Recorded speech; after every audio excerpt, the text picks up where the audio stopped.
Olá a todos, me chamo Marina Castro da Silva e eu estou aqui hoje para apresentar um pouquinho sobre o meu trabalho, que é em relação ao levantamento e análise de dados de outorgas do oeste da Bahia.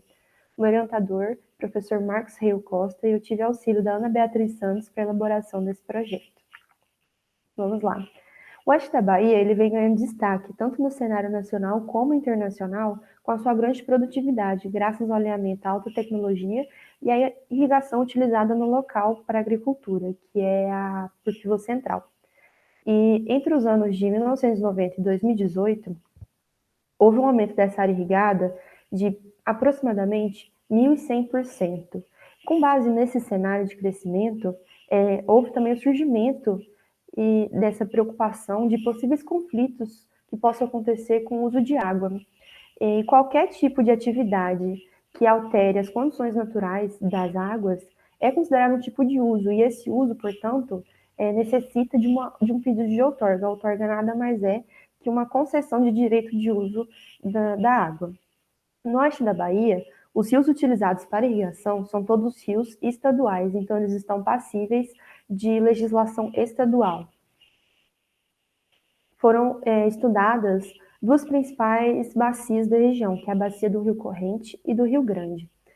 O estado da Bahia ele estabelece como modelo de outorga em seus rios o critério de 80% da Q90. E a Q90 ela representa a vazão de referência do manancial, e ela estima com base na vazão mínima com permanência em 90% do tempo, ou seja, eles utilizam 80% desse valor. Os dados de outorga eles foram fornecidos pela AIBA, que é a Associação de Agricultores e Irrigantes da Bahia.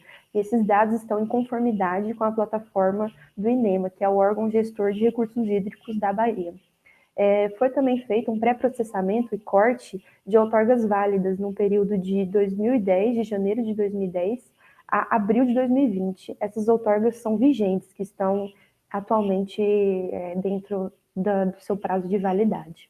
As subbacias também foram geradas de acordo com a localização das estações fluviométricas, dados fornecidos pela ANA. E, a partir desses dados, foram calculados valores de vazão de referência para cada uma, com dados de vazão dentro de uma série histórica de 1930 a 2017. O objetivo desse trabalho é analisar outorgas praticadas nas duas principais bacias da região e analisar se elas estão de acordo e trabalham em conformidade com a legislação vigente. A metodologia utilizada. A área de estudos ela está situada no Médio São Francisco, na região oeste do estado da Bahia, e foram analisadas, como eu já disse anteriormente, essas duas bacias, o Rio Grande e o Rio Corrente. O oeste da Bahia ele representa um importante polo agrícola para o país, em questão de produção de larga escala. Então, a região ela se enquadra como uma das mais produtivas do Brasil. Foram utilizados no estudo outorgas superficiais e subterrâneas. Por uma análise preliminar, foi analisado que essas outorgas expedidas nessa região eram quase que 100% voltadas para irrigação. E o porquê utilizar essas outorgas subterrâneas em relação, já que vamos relacioná-las com a Q90, que é o fluxo do rio.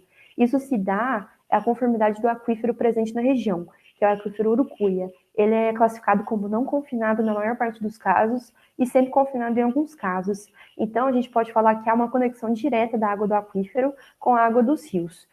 Haveria de ter um fator de correção por esse fator, mas como ele não é conhecido, não é do conhecimento da pesquisa, não foi encontrado, então a gente usa para meios de pesquisa e estudo essa soma mesmo de superficiais e subterrâneas, essas outorgas.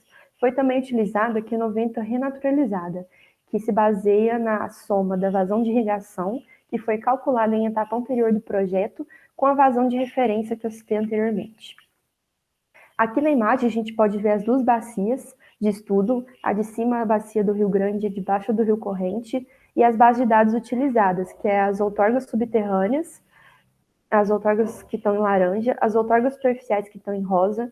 Também vemos outras outorgas em laranja, só que não foram utilizadas, pois essas são outorgas de uso não consultivo. E as utilizadas na pesquisa são outorgas de uso consultivo. E também vemos as estações fluviométricas, que a partir desses pontos foram geradas as áreas de drenagem de acordo as áreas de drenagem de cada rio, de acordo com esses pontos de localização. Os resultados. A gente tem aqui, vamos falar primeiro sobre os resultados da bacia do Rio Grande, e foram geradas 14 subbacias de acordo com aquelas estações fluviométricas da ANA. As análises, no geral, elas vão se basear na relação entre as outorgas superficiais e subterrâneas divididas pela Q90. Esse valor vai nos fornecer uma ideia de uso da Q90. Como a gente pode ver, a bacia do Rio Grande, nenhuma delas ultrapassou o valor de 80% da Q90, mas temos valores próximos que estão inseridos nessa faixa laranja. A gente vê a primeira bacia com 77,7%, a quarta bacia com 62,3% e a quinta bacia com 69,8% do seu uso. Já analisando a bacia do Rio Corrente, nós geramos 7 subbacias e nenhuma também atingiu essa porcentagem de 80%. E vemos também que ela está abaixo de 50% do uso, que é diferente da outra bacia que a gente analisou, que tem valores até próximos do limite de concessão. Sobre os dados, a gente tem que considerar que, para a consistência deles, podem existir outorgas válidas que não estejam contabilizadas, já que antigamente não existiam padrões de concessão de outorga pelos órgãos fiscalizadores. Antigamente, hoje em dia, eles trabalham com uma média de 4 anos de concessão de uso de outorgas, e tem exceções, mas a média são 4 anos, e antigamente não tinha esse padrão, então pode ser que tenham outorgas com uma validade de tempo muito grande e que não estejam enquadradas na seção corte que fizemos, que eu citei anteriormente. Também temos que considerar que não temos presente outorgas não consultivas relacionadas às pequenas centrais hidrelétricas e às usinas hidrelétricas, e elas deveriam ser incluídas no cálculo de vazão total. Usamos a Q90 renaturalizada devido ao fato de que, quando a gente analisa a Q90, a gente considera o fluxo natural do rio. E como há essa retirada devido à vazão de irrigação, foi somado para que a gente conseguisse renaturalizar o rio, para que essas análises fossem mais consistentes com o que a gente está buscando na pesquisa, para ter o fluxo natural realmente do rio. Mas o órgão ele não conta com uma fiscalização de quantidade de água que é efetivamente retirada. A vazão de irrigação utilizada nesse projeto ela ainda não está disponível para utilização de terceiros, por ser referente a etapas anteriores do projeto, e então não teria como fazer esse controle com os dados que temos fornecidos hoje, disponíveis hoje. A subbacia do Rio Grande é a que mais se aproxima dos limites permitidos por lei, com 77,7% da Q90. E se o limite de concessão é atingido, é necessária intervenção imediata na expedição de novas outorgas e na revisão das já existentes, para que não seja comprometido o fluxo e a saúde do corpo hídrico. Esse acompanhamento e conhecimento dos valores são de suma importância para todos esses fatores que eu citei já. O monitoramento ele tem que ser mais restrito na relação das subbacias do Rio Grande, porque algumas estão mais perto de atingir o limite. Já as subbacias do Rio Corrente mostram um resultado com uma margem de segurança em relação a atingir o limite de concessão, o que nos mostra uma área para possível expansão agrícola na questão de demanda hídrica diferente do Rio Grande. Concluímos que é necessário uma análise e definição de metodologias e monitoramento para melhorar tanto a expedição de novas outorgas como a manutenção das antigas.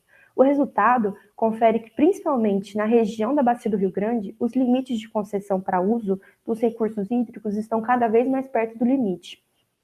E nos mostra que é necessário que a concessão ela seja coerente com a necessidade de uso de cada outorga, pois pode acontecer o fato de que está sendo concedido um direito de uso maior do que realmente esteja sendo utilizado. Podemos trabalhar com esse fator, já que os dados que utilizamos para validação que seria a vazão de irrigação, a gente pode estar subestimando tanto quanto superestimando os dados.